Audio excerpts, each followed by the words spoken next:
మన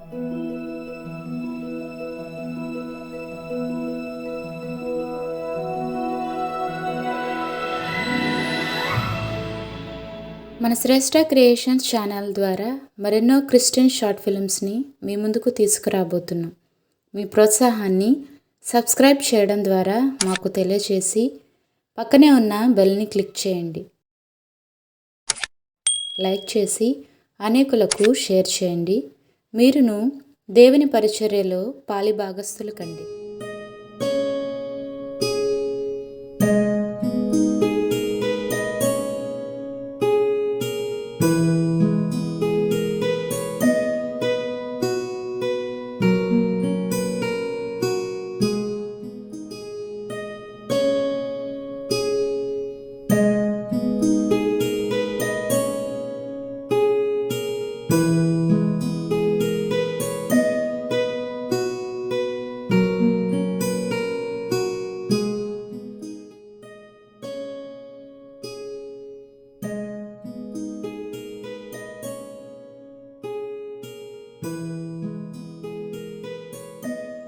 బ్రదర్, ఎవరైనా ఉన్నారా లోపల? బ్రదర్, ఎవరు? బ్రదర్, సువార్త చెప్పడానికి వచ్చాను బ్రదర్. అవునా బ్రదర్? ఏదైనా మినిస్ట్రీ నుంచా? లేదు బ్రదర్. రండి, కూర్చోండి. ఏం చేస్తూ ఉంటారు మీరు? కాలేజీలో లెక్చరర్గా చేస్తూ ఉంటా అండి. సండే ఫ్రీగా ఉన్నప్పుడు సువార్త చెప్తూ ఉంటాను. బైబిల్ ఎవరికైనా లేకపోతే ఇచ్చి దేవుని గురించి కొన్ని మాటలు చెప్తాను. ఇప్పుడున్న పరిస్థితిని బట్టి యవనస్తులు సువార్తను తెలుసుకొని సువార్తను తెలియజేయించటం అనేది చాలా మంచి విషయం తమ్ముడు. నేను కూడా ప్రభువుని నమ్ముకున్నాను తమ్ముడు. సువార్త కోసం భారం కలిగి ఉన్నా.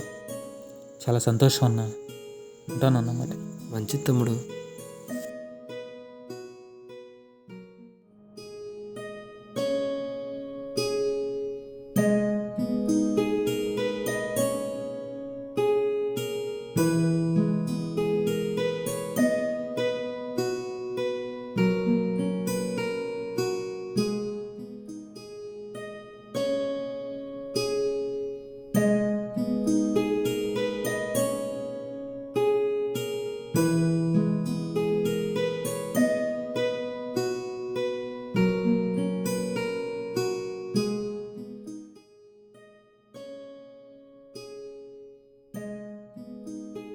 అమ్మా, ఏంటమ్మా?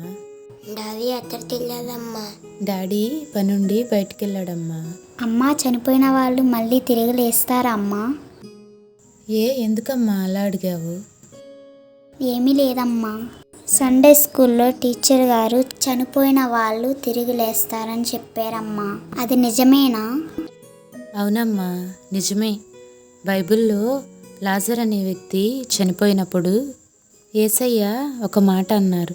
పునరుత్థానమును జీవమును నేనే, నా యందు విశ్వాసముంచు ప్రతివాడును చనిపోయినను బ్రతుకును, బ్రతికి నా యందు విశ్వాసముంచు ప్రతివాడును ఎన్నటికీ చనిపోడు అని. ఈ మాటకి అర్థమేంటో తెలుసా అమ్మా? మనము యేసయ్య యందు విశ్వాసముంచి చనిపోయినప్పుడు ఆయన రెండవ రాకడ సమయంలో ఆయన మనల్ని సజీవులుగా లేవనెత్తి తనతో పాటు తన పరలోక రాజ్యానికి తీసుకువెళ్తాడు. సరేనమ్మా? సరే, అన్నం పెడతా పదండి.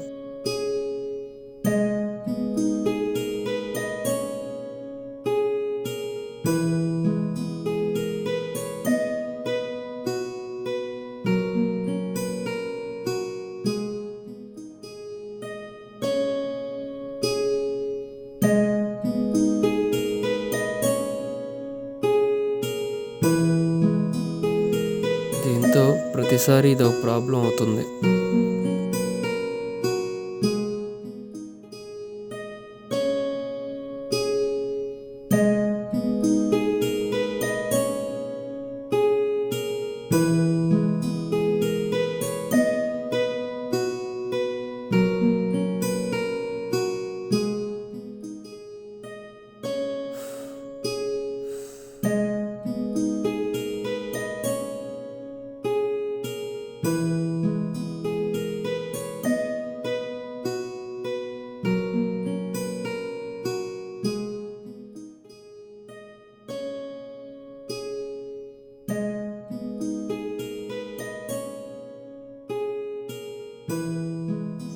విలియం అన్నలా ఉన్నాడే.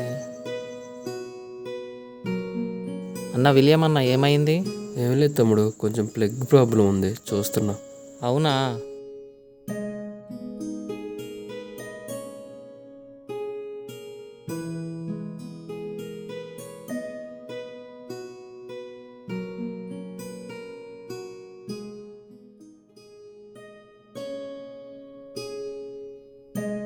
అవుతుందన్నా? అయిపోయింది తమ్ముడు. ఏం తమ్ముడు, ఎక్కడికి వెళ్తున్నావు? ఎక్కడికన్నా? పొలం చూసి వద్దామని వెళ్తున్నా. అమ్మాయి పిల్లలు బాగున్నారు తమ్ముడు? అందరూ బాగున్నారన్నా. మంచిది తమ్ముడు. అన్నా నీతో కొంచెం మాట్లాడాలన్నా. రా తమ్ముడు, కూర్చొని మాట్లాడదాం.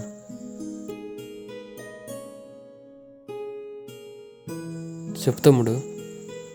ఏం లేదన్నా, మన మతం నుంచి వేరే మతంలోకి వెళ్ళావు కదా, ఊర్లో నీ గురించి చాలా హేళనగా మాట్లాడుతున్నారన్న. దాని గురించే మాట్లాడదాం అనుకుంటున్నా.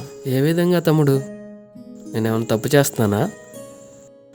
అంటే అన్న, మన మతంలో ఉన్నప్పుడు నువ్వు అందరితో పాటు అన్నీ చేసావు, కానీ నువ్వు ఇప్పుడు ఒక్కడివే వేరుగా ప్రత్యేకంగా ఉంటున్నావు. ఎందుకన్నా అలా ఉంటున్నావు? అంటే తమ్ముడు, ప్రత్యేకంగా అంటే నేను సజీవుడైన దేవుని తెలుసుకున్నాను తమ్ముడు, అందుకోసమనే ప్రత్యేకంగా ఉండాల్సి వస్తుంది. అంటే నీ ఉద్దేశం ఏంటన్నా? మన మతంలో ఉన్న వాళ్ళంతా సజీవులు కాదా? అలా కాదు తమ్ముడు, నా జీవితంలో జరిగిన ఒక యథార్థ సంఘటన నీతో పంచుకుంటాను తమ్ముడు. మా నాన్నగారు చనిపోయినప్పుడు నా యొక్క ఆరోగ్య పరిస్థితి బాగా క్షీణించింది తమ్ముడు. నేను బాగా వేదనలో ఉన్నాను. నేను మరణిస్తానేమోనని అనుకున్నారు అందరూ. అలాంటి స్థితిలో ఉన్న నాకు నా స్నేహితుడు దేవుని మాటలు జ్ఞాపకం చేశాడు. ఆ మాటలు నా హృదయాన్ని కదిలించాయి. సజీవుడైన దేవుణ్ణి తెలుసుకున్నాను కాబట్టే తమ్ముడు, మరణపడకలో ఉన్న నన్ను దేవుడు స్వస్థపరిచి సజీవ లెక్కలో ఉంచాడు. ఆయన మన కొరకు సిలువలో రక్తం కార్చి తన ప్రాణాన్ని బలిగా అర్పించి మరణించాడు. ఇంత గొప్ప త్యాగాన్ని, ఇంత గొప్ప ప్రేమను నేను ఎక్కడా ఎవరిలోనూ చూడలేదు తమ్ముడు. పాపం లేనివాడే పాపిని రక్షించగలడు. అలాగే మరణాన్ని జయించిన వాడే నరకం నుండి విమోచింపగలడు. ఆయన మరణించినప్పటికీ మరణపు ములు విరిచి పునరుద్ధానుడై సజీవుడిగా లేచాడు. యేసుక్రీస్తుని నేను హృదయపూర్వకంగా నా రక్షకుడిగా అంగీకరించాను. అంతేకాని నన్ను ఎవరూ బలవంతం చేయలేదు.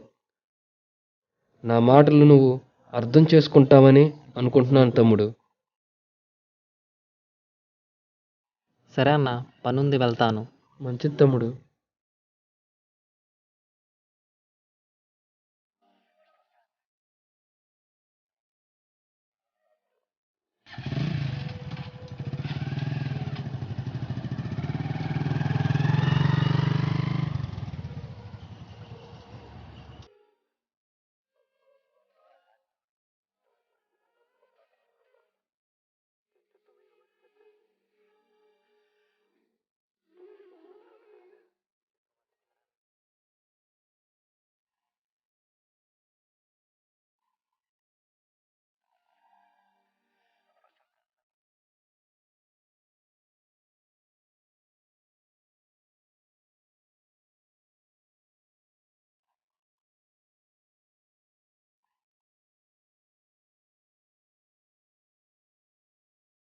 దివ్య, కొంచెం వాటర్ తీసుకురా. వస్తున్నానండి.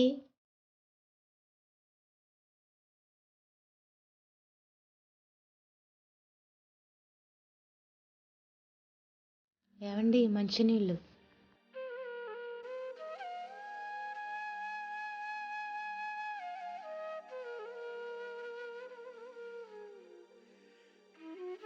ఏమైందండి అలా ఉన్నారు? సువార్తను ప్రకటించడానికి వెళ్ళాను కదా, అక్కడ కొంతమంది నన్ను పిచ్చోళ్ళ చూశారు. ఎంతో హేళనగా మాట్లాడారు. చాలా బాధ అనిపించింది. ఎందుకండి బాధపడుతున్నారు? యేసయ్య చెప్పారు కదండి, నా నిమిత్తము మనుషులు మిమ్ము అవమానించిన, ద్వేషించిన, ఆనందించి సంతోషించుడి అని. అయినా నిర్జీవమైన మనుషులకి సజీవుడైన దేవుని అవసరం చాలా ఉందండి. సిలువను గూర్చిన వార్త నశించుచున్న వారికి వెర్రితనము కానీ రక్షించబడుచున్న మనకు దేవుని శక్తి. క్రీస్తును నీ రక్షకుడిగా అంగీకరించినందుకు ఈ లోకం నిన్ను అవమానిస్తుందా, హేళన చేస్తుందా, నిన్ను గురించి తప్పుగా మాట్లాడుతుందా? అయితే ఆనందించి సంతోషించు. పరలోకంలో నీ ఫలము అధికమగును. ఎందుకనగా యేసుక్రీస్తు పాపం లేని పరిశుద్ధుడు, మరణాన్ని జయించిన మృత్యుంజయుడు, సర్వలోక పాప పరిహారార్థమై వధించబడిన దేవుని గొర్రెపిల్ల. ఆయనే విమోచకుడు, ఆయనే సజీవుడు. ఈ మాటలు వింటున్న మిమ్మల్ని దేవుడు దీవించునుగాక. ఆమెన్.